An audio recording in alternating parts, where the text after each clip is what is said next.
Hello everybody, it's End Time. Hope y'all doing well today. I want to do a couple of videos, maybe 2 or 3. I don't know how long it'll take, but I've been thinking about some things and thought I'd bring it to the attention of some people. But in any event, let's move on. This will be about the United States being in deep doo-doo, but it'll also be about who's writing all them bad checks now.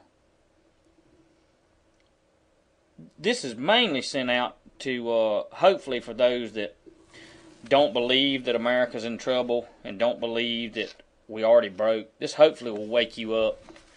You know, I was thinking of an analogy I could bring, that a truth and no BS, because I threw my BS button away a long time ago when I grew up.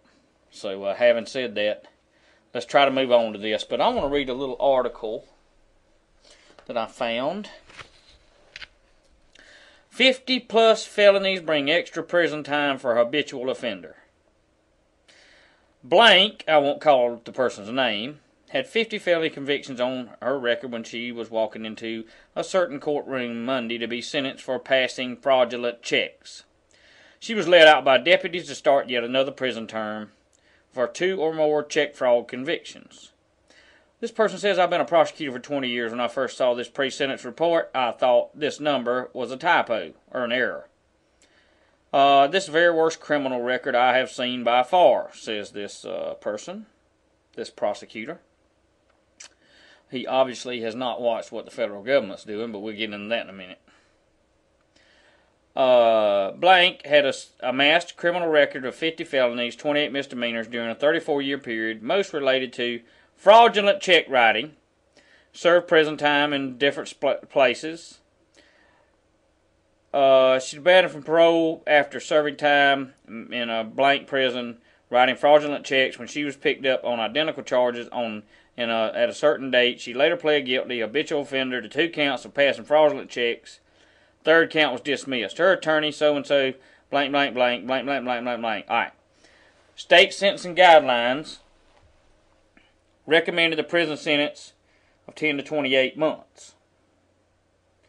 Blank asked the judge to depart from those guidelines, impose a longer term, but noted that if she did, she would give substantial and compelling reasons for doing so.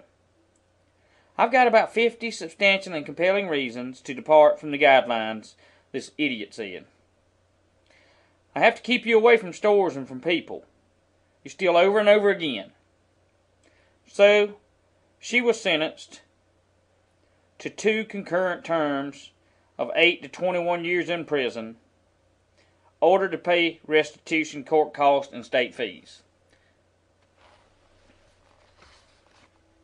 True story. It really took place. It really happened. 8 to 20, 2 consecutive, so up to 40 years for 50 counts of bad check writing. Okay? All right.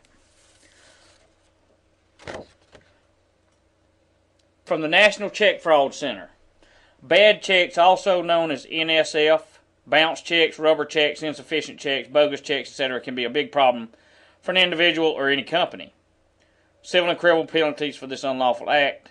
It's much more costly and difficult to prove criminal case. Always consider to recover your money and punish the check writer. Now, why is End Time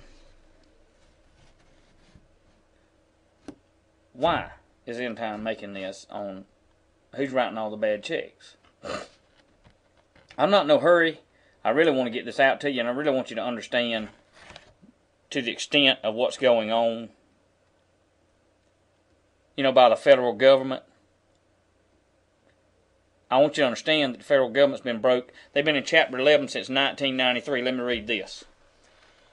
Mr. Speaker, we are in Chapter 11. Members of Congress, official trustees presiding over the greatest reorganization of any bankruptcy entity in world history, the U.S. government. Setting forth, hopefully, a blueprint for our future. There are some who say it is a coroner's report and will lead to our demise. 1993, a congressman quoted that. Stood up and quoted it. That America was broke in 93. Okay? broke. I mean, how broke are we today as a nation? But they keep on operating, and they keep on doing stimulus packages, and they keep on bailing out the banks with money. Therefore, somebody's getting checks. Okay, now watch this. The guilty party of a fraudulent check is usually the person who signed the check. Could be the person who fraudulently passed it on, or even a third party endorsed and passed the check on to another. Oh, man. Now, do the laws of the United States matter to congressmen and senators and the president and the bankers? No, they don't. Because if they did, every single one of them involved in it, down to the third party who received that fraudulent check and cashed that fraudulent check and bought them big houses and bought that caviar and champagne and bought them yachts, ought to be in jail along with the one who signed it. Now, the reason I read that story earlier was to let you know that if you're an everyday person and you write a bad check or keep writing bad checks, you go to prison. You understand me? And on part 2 of this video, I'm going to show you some laws in different states of what happens when you write those bad checks, you see. But what are you saying? I'm saying that the federal government has been broke for a long time. Trillions upon trillions in deficit. That means they don't have any money.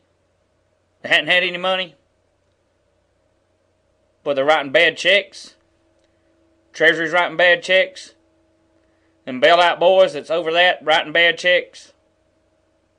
But the hypocrisy of the government is we do what we want to do, and you shut your mouth, boy, and you sit down and you don't say another word.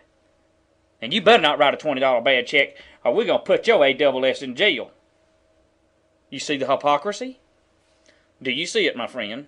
Do you understand that if you and I, which I don't have a friggin' bank account anymore anyway, but I'm just saying. Let me bring an example to you. Let's just say that we have a mother that had 4 kids. Let's just say she didn't make about $300 a week to start with, and half of that was stolen from her in taxes. She's lost her job, been out of work. She's filed for unemployment, delayed it, and her kids are about to starve to death. Out of desperation, she goes and she writes that check to buy groceries. End result of that is this. She can't pay the thing back, okay? Some thug-booted idiot cop goes and arrests her. CPS gets the children. They get in foster care. They're raped by CPS, then the foster care people, and the woman rots in jail because out of desperation she tried to feed her family. But this despotism of a government that we're under can give golden parachute packages from taxpayers' dollars they've not even collected yet. And they can send those checks to these big banks like Bank of America and Citibank, that they got them billions and billions of funds that weren't the government's to give away to start with, I'll remind you. And they can have the golden parachutes, and they can not loan money to the American people that need a loan. And then, bam, here we have the stock market. They're back down to nothing again. They stole the money, okay? Nobody's getting their butts locked up, except an everyday working person that gets in a bind, that doesn't want the right check, but out of desperation, as an example, the single mother of 4 did it, and she goes to jail, and she loses her kids. End Time Watchman, bringing truth to a lying world, and I'll be back.